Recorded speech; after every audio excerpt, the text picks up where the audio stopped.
क्योंकि वेद कहता है माता च निर्माता भव। मां बच्चे को जैसा चाहे बना सकती है, चाहे जैसा मर्जी, क्योंकि मां के अंदर वो पावर है, मां के अंदर वो शक्ति है कि वो अपने पुत्र को जैसा मर्जी बना सकती है।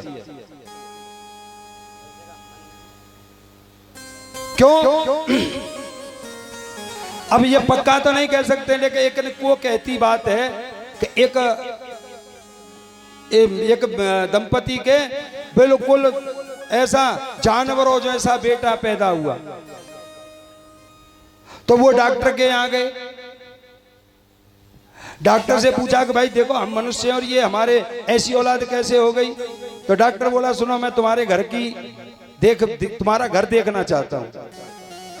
तो दोनों दंपति लेकर के आए, बोले तुम्हारा कमरा कौन सा है? माँ को पूछा उस बच्चे की कि ये है। तो देखा कमरे में बहुत शेरों जैसी भयंकर तस्वीरें लगी हुई थी उस कमरे में। डॉक्टर बोला बस यही बीमारी है। सही बताओ तुम जब इसे देखती तो क्या सोचती थी? बोले मैं ये सोचती कहीं ऐसा ही बेटा न हो जाए। माता च निर्माता भव। हमारी माता बहनाओं को चाहिए जिस समय वो गर्भ धारण करती हैं अच्छी शिक्षा लेनी चाहिए, क्योंकि तुम्हारी शिक्षा का असर तुम्हारे औलाद पर पड़ेगा। जैसे पहला जी, कल कथा कही थी ना मैंने पहला जी की, तो पहला जी माता के गर्भ में ही पड़ गए। क्यों?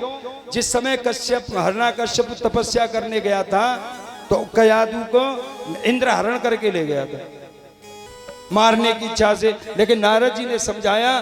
तो जितनी दिन तपस्या की थी नारद जी ने अपने घर रखा था, अपने यानी वाल्मीकि मुनि के विश्वामित्र के आश्रम में, और केवल उन्होंने प्रहलाद की माँ को पढ़ाया था। तो माँ पढ़ाई तो बेटा पेट में ही पड़ गया। इसलिए हर माँ बाप को चाहिए कि अपने बच्चों को अच्छी शिक्षा दे, खास करके माँ। जिस समय माता गर्भ धारण करें न तो गंदी चीजों को पढ़े न गंदी चीजों में आसक्ति रखें। तुम जैसा स्वरूप अपना बनाओगी वैसी ही औलाद तुम्हारी पैदा होगी। एक राजा थे, उनमें बहस हो गई। रानी गर्भवती थी तो राजा ने कहा कि अगर मेरे बेटा हुआ तुम्हारे तो मैं उसे वीर बनाऊंगा, पहलवान।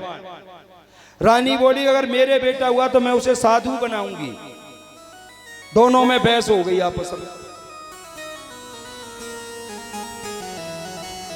अब जैसे ही वो बेटा हुआ तो जैसे ही थोड़ा बड़ा हुआ बिल्कुल साधुओं जैसे लक्षण, बिल्कुल साधु जैसे लक्षण।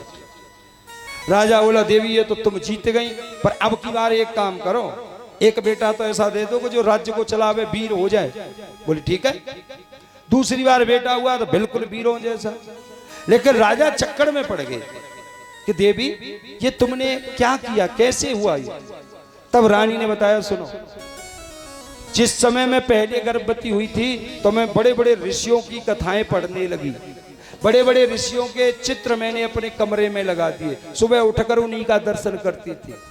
तो माँ के दर्शन करने से, माँ के संतों की वाणी पढ़ने से बेटे पर असर गया तो बेटा शांत हो गया।